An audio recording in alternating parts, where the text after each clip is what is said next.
so then I think that makes sense. My name's Chiadza Paspanochka, and I'm an artist, a curator, and a writer. What I found with Tim's work is that the materials are an invitation. And then there's other things happening that are indescribable and unseeable.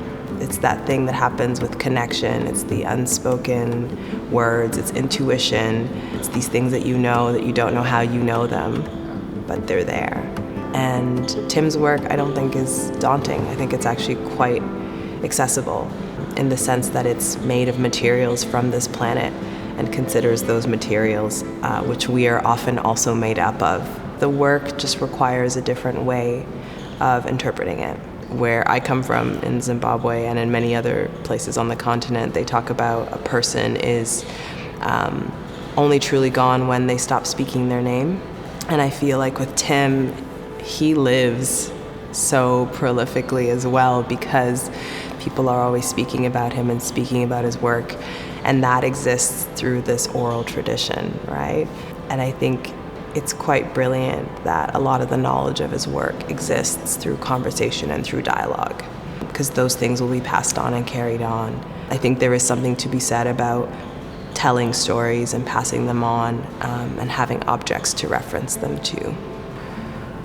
Yesterday was really beautiful. It was such a nice gathering of people. There was a lot of connection and authenticity, and I think there was also like a demonstration of courage with everybody in the ways that people shared and how the group kind of like grew. I think when we go outside, we get to kind of reset the way that we think and the way that we take in information with our senses.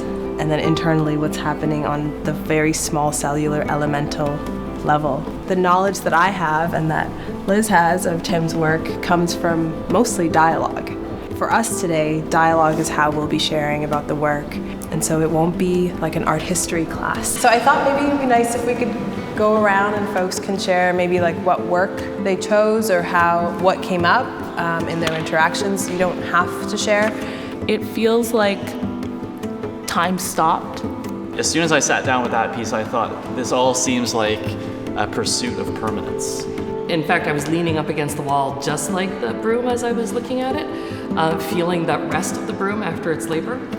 The numbers on this, what do they represent? And I was told that it represents the birth date of his mom. I was also thinking about snakes as like a symbol of transformation. And I feel like this work makes me think about the living. That sense of a bed sheet being washed and used again and washed and used again by another person. The image of a body is a vessel, and bringing those two things together. You know, I'm just kind of really taken with all of the browns in this space, and that's the color that those bodily fluids turn when they are left to dry or oxidize. And maybe that we have to sit with those discomforts and the dirty stains and not, like you said, bleach them away and just be okay with both sides. It's so nice to be able to be in a room with people and explore his work together. Throughout the entire duration of working on this show, people have continued to come forward and share their experiences of either encountering Tim's work or getting to work with Tim or study under him or see him speak.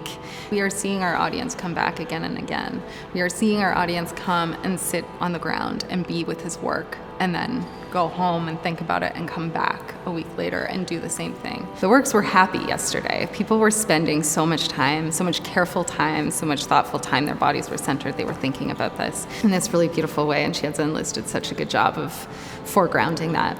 There's something really useful in letting the work be the work.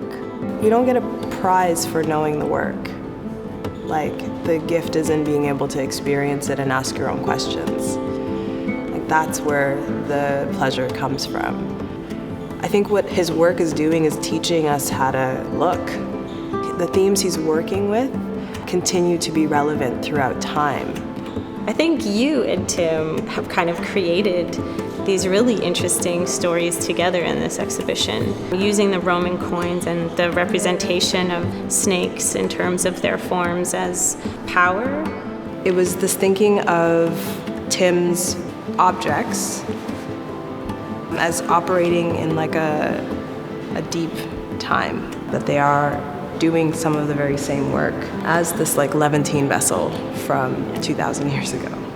What does the earth feel like? And what are the words that I connect and relate to earth? And it was home, it was comfort, it was safety, it was rest, it was groundedness, it was clay, it was vessels, it was this feeling of being held.